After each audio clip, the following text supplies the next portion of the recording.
I'm not fat.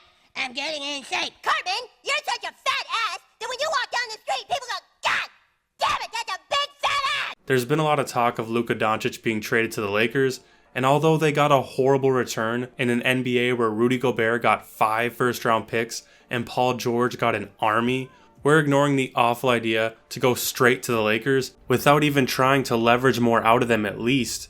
We're just going to look at the reason for Luka being traded. They said they didn't want to pay him the supermax out of fear that he becomes the next Zion Williamson, holding the franchise hostage. I guess player empowerment has gotten so out of control that GMs are panic trading their franchise player who just brought them to the finals. But Luka is nothing like Zion. He's not going to be Zion. He never was Zion. This Luka-Zion comparison, it's just not there. Outside of conditioning, which Luka's isn't as bad as Zion's, there are many differences between the two. First, Zion's game is primarily based on athleticism and being dominant. Luka's is based on skill and playmaking. But more importantly, Zion's biggest problem, even bigger than his weight, is his weak mentality. He's shown he just doesn't care about competing.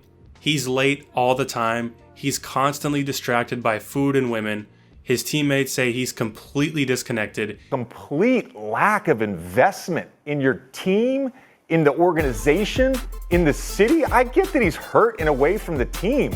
I was his teammate. I can describe him as a detached teammate. Even when he's fully healthy, he'll sit out because he doesn't feel like Zion. How close are you to feeling like you'll be ready to play? I mean, physically, I'm fine. Now it's just a matter of, like, when I feel like Zion. Bro, what are you talking about, man? It's so bad that he has weight clauses in his contract and he still doesn't try to stay in shape. Zion just doesn't care that much about basketball. Ever since he's become a professional, making millions of dollars, he just doesn't really care. That is nothing like Luka. Luka has been a professional basketball player since he was 16 years old. He just wants to compete and he hates losing. The guy's a top player in Overwatch. No matter what he does, he just wants to win. Luka sent home Devin Booker and Anthony Edwards while talking trash.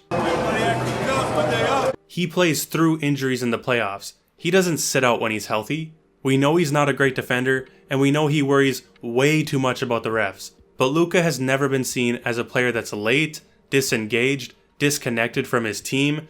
He's never really had any distractions. The only problem he's had is his conditioning. But Nikola Jokic had conditioning problems at the same age that Luka does right now.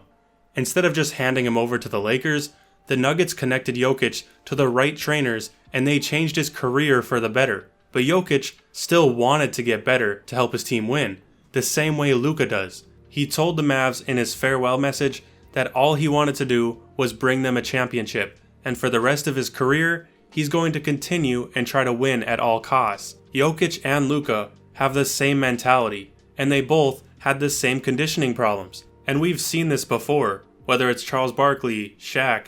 When they have the right guidance, they get in shape. Even if they don't turn into Zion Williamson.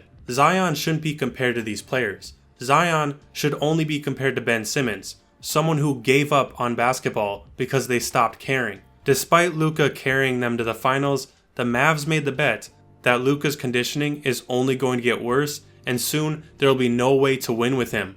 Based off of Luka's track record, I just don't see that happening.